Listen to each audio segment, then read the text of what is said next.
Guys, this is Akanksha. Welcome back to my channel. Guys, आज हम बात करने वाले हैं एक साइकोलॉजिकल हॉरर मूवी के बारे में जिसका नाम है ट्रैप्ड इन मेंशन। कहानी के स्टार्टिंग सीन में हमें वर्ल्ड वॉर 2 का सीन दिखाया जाता है। अमेरिकन सोल्जर्स की एक टीम जो फ्रांस में लड़ रही थी। ऐसे पूरी कहानी इन्हीं लोगों के इर्द गिर्द घूमती है। शुरुआत में हम इन्हीं सोल्जर्स को देखते हैं जो एक जंगल में सो रहे थे। अचानक से क्रिस की आंख खुलती है और उसे दूर किसी पेड़ पर एक आदमी का साया दिखाई देता है। वो आदमी सिगरेट पी रहा था।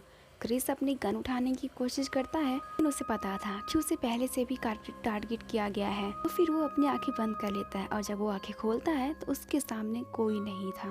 अगली सुबह ये लोग एक मिशन पर निकलने वाले थे। ये लोग एक जगह पर रहने वाले हैं जो एक मेंशन है जहाँ पर पहले नाजीज का कब्जा हुआ होता था, लेकिन हमले की वजह से अमेरिकन सोल्जर ने उसे वापस ले लिया है। अब ये रिलीफ टीम है, यानी उस मेंशन में जो पहले सोल्जर थे अब उनकी जगह ये लोग हैं। अब ये लोग मेंशन के लिए निकल जाते हैं और सफर के दौरान इन्हें नाजी सैनिकों का एक ट्रक दिखाई देता है। इसमें सोल्जर्स थे, लेकिन अचानक हमला करने के बजाय ये लोग लैंड माइन सेट करने लगते हैं और अचानक उसमें ब्लास्ट होने की वजह से ये लोग नाजीज को मार देते हैं। बैन कुछ नाजीज के मुंह से सोने के दांत बाहर निकाल लेता है। अब उन नाजीज का एक हेड बच गया है जिससे उनका झगड़ा होता है, लेकिन बाद में ये लोग उसे शूट करके मार देते हैं। अब ये लोग यहाँ से आगे बढ़ते हैं। अब यहाँ रास्ते पर उन्हें बहुत सारे रेफ्यूजीज दिखाई देते हैं।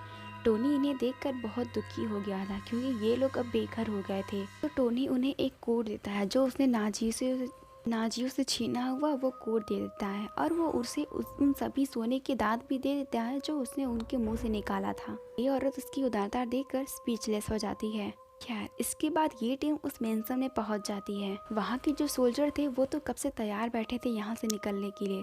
पता नहीं कि उन्हें यहाँ से जाने के लिए इतनी जल्दबाजी क्यों हो रही थी। खैर, ये लोग खुश तो थे कि अब कुछ दिनों तक ये लोग किसी शेल्टर में रहेंगे। सभी लोग इस बड़े मेंशन को चेक करने लगते हैं। शुरुआत से ही इन्हें इस मेंशन में कुछ अजीब लगता है।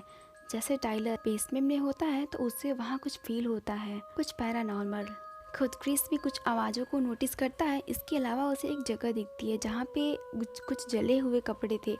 ऐसा लग रहा था जैसे यहाँ पे किसी को जलाया गया हो।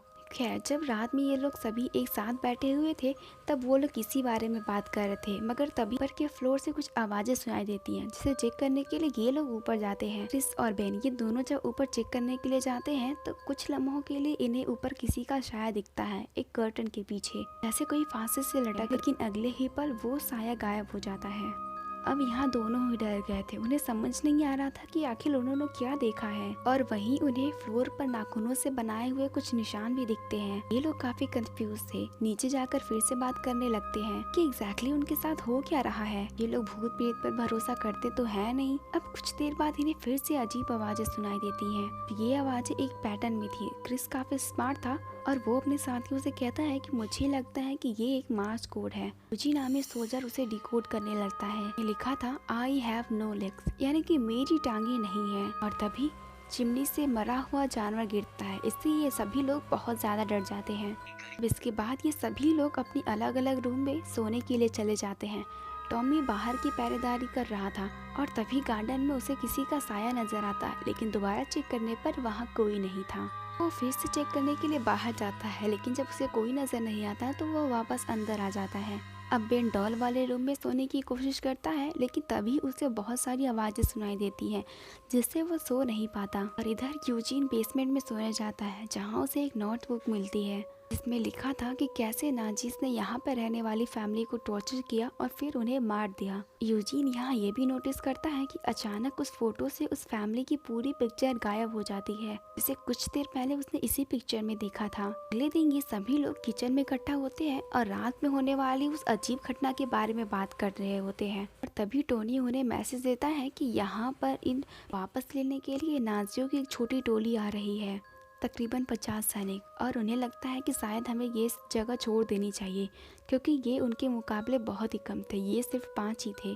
फिर भी ग्रेस यहीं रहने का ऑर्डर देता है। सभी लोग अपने इस हमले के लिए खुद को रेडी करने में लग जाते हैं। इस वक्त जब यूजीन और टोनी नीचे बेसमेंट में थे तब अलमारी खिसकाते वक्त तभी उन्हें बड़ी अजीब से सिंबल नजर आते हैं, जैसे कि यहाँ पर कोई रिचुअल किया गया हो। यूजीन तुरंत समझ जाता है कि ये कोई काला जादू है, क्योंकि हिटलर इन सब चीजों में भरोसा रखता था। सी अलमारी को हटाते वक्त अचानक दरवाजा बंद हो जाता है और यूजीन की उंगलियां बुरी तरीके से टूट जाती हैं। उस वक्त टोनी को मिरर में किसी की बॉडी तो नजर आती है, लेकिन कुछ ही देर बाद वो गायब हो जाती है। देर बाद उन्हें विचक्राफ्ट की अजीब अजीब बातें सुनाई देती है, पर उन्हें ये नहीं समझ आ रहा था कि ये किस फ्रीक्वेंसी से आ रही है। दोबारा से इन्हें मॉर्स कोड में इस बार जब यूजीन उसे डिकोड करता है तो लिखा था कि if you leave then you die. हालांकि यूजीन ने ये आधा ही डिकोड किया था और बाकी का कोई सुपरनेचुरल पावर उसे डिकोड करवा रही थी। अब इस बात पर यहाँ पर सबको ये तो यकीन हो जाता है कि ये मेंशन हॉन्टेड है। उसी रात नाजीज से भरा एक ट्रक उस मेंशन पर आता है। ये सभी लोग छुपे हुए,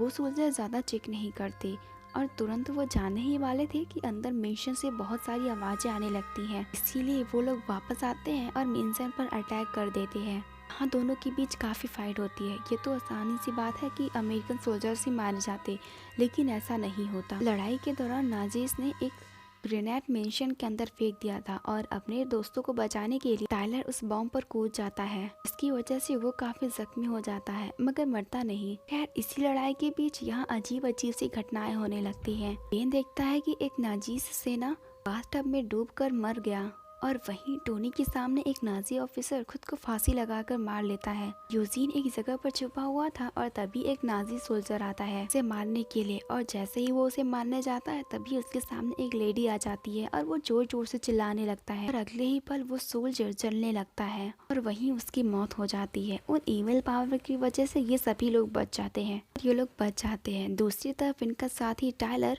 काफी ज्यादा घायल हो चुका था कि दोनों हाथ नहीं रहे, उसका आधा फेस भी डैमेज हो चुका था। तभी यूजीन वो डायरी पढ़ता है जिससे उसे पता चलता है इस पावर की वजह से ये सारे नाजीज मारे गए हैं। ठीक उसी तरह इस मेंशन में रहने वाले फैमिली के लोगों को नाजीज ने मारा था। उन्होंने अपने घर पर कुछ यूज को पनाह दी थी। घर का जो हेड था मिस्टर हेलबेथ, उसे भी उस चेयर पर जलाकर मार दिया था उन लोगों ने, और उसके सामने ही उसके फैमिली के मेंबर्स को पूरी तरीके से मार दिया गया। जैसे उसके छोटे बेटे को बाथटब में डुबाकर मार दिया गया और उसकी बेटी को फांसी लगाकर। देखा जाए कि नाजीज के साथ जो हुआ वो कुछ भी ऐसा ही था कि ये घर हॉन्टेड है। यहाँ पर उन लोगों के घुस जाएं क्योंकि उनका प्रॉपर बरियल नहीं हुआ, ऐसा यूजीन का कहना था। अगले दिन फिर से अजीब अजीब घटनाएं होती हैं। तभी बेन क्रिस के पास आता है और उसे बताता है कि नाजीज कुछ बच्चों को तड़पा कर मार रहे हैं और उसने उनके लिए कुछ भी नहीं किया। उसके बाद हम क्रिस को देखते हैं जो वॉशरूम में जाता है और बाथटब भरा हुआ था।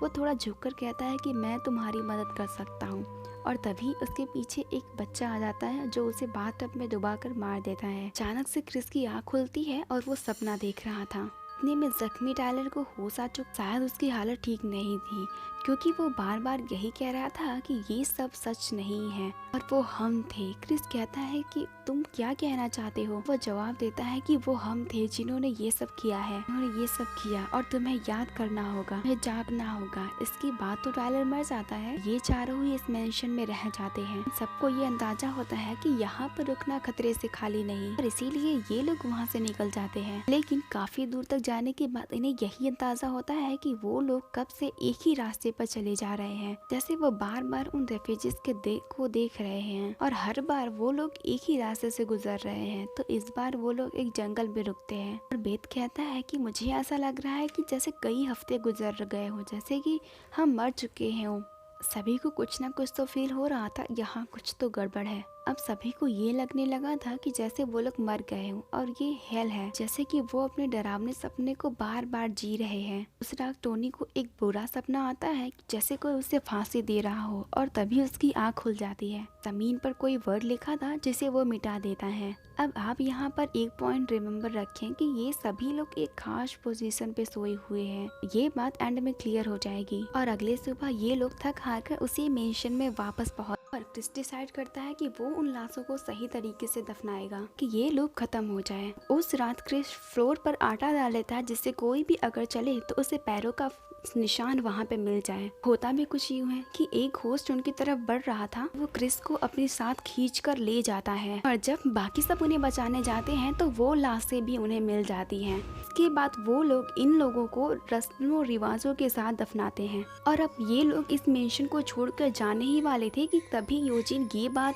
नोटिस करता है कि नोटबुक जो पहले जर्मन में थी अरबिक में बदल चुकी है और यूजिन तो उसे रीड भी कर पा रहा है। उसका कहना था कि असल में जिस फैमिली की हत्या यहाँ पर फ्रांस के नहीं थे कि अफगान थे और प्रॉपर बरियल के साथ वो और भी ज्यादा स्ट्रांग हो जाएंगे और इस दुनिया में फिर से आएंगे। अब इतना कहने पर ही तभी उन लोगों को सामने उनकी फैमिली के सारे मेंबर्स आ जाते हैं। लोग अपने हथियार लेते हैं और उनसे लड़ने लगते हैं, लेकिन ये तो ऑलरेडी डेड हैं, इन्हें मारना कैसे पॉसिबल है। अब यहाँ पर टोनी कम्प्लीटली फोकस हो चुका था। वो बेसमेंट में रिचुअल के उस सर्कल में बैठकर कुछ मंत्र पढ़ रहा था। तीनों उसे भूत के हाथे मरने ही वाले थे, तभी वो घोस्ट अचानक से गायब होने लगते हैं जैसे कि कोई ग्लिचेस। और तभी टायलर उनके सामने आता है और उनसे बार बार ये कहने लगता है कि ये सब सच नहीं है, तुम्हें जागना होगा, तुम्हें इससे बाहर आना होगा, तुम्हें जागना होगा। और तभी क्रिस नींद से उठता है और हम देख सकते हैं कि ये लोग किसी फैकल्टी के आईसीयू में हैं।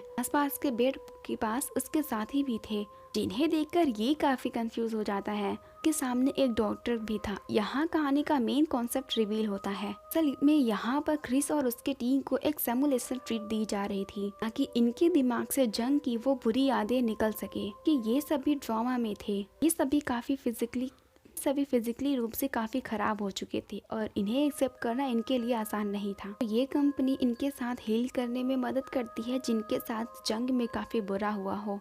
इसमें डॉक्टर इन्हें बताता है कि हमने ये सिमुलेशन बनाया है ताकि इसमें तुम लोग जल्दी हील हो जाते हो। सिमुलेशन की ये कहानी सच नहीं थी और ये लोग वर्ल्ड वॉर 2 के सोल्जर्स नहीं थे कि एंटी टेररिस्ट स्क्वाड थे। अफगानिस्तान में एक मिशन पर भेजा गया था। इनका मिशन ये था कि इन्हें एक डॉक्टर और उनकी फैमिली को एक सेफ जगह पहुंचाना है। ये डॉक्टर और उसकी फैमिली अमेरिका के खबरी हैं।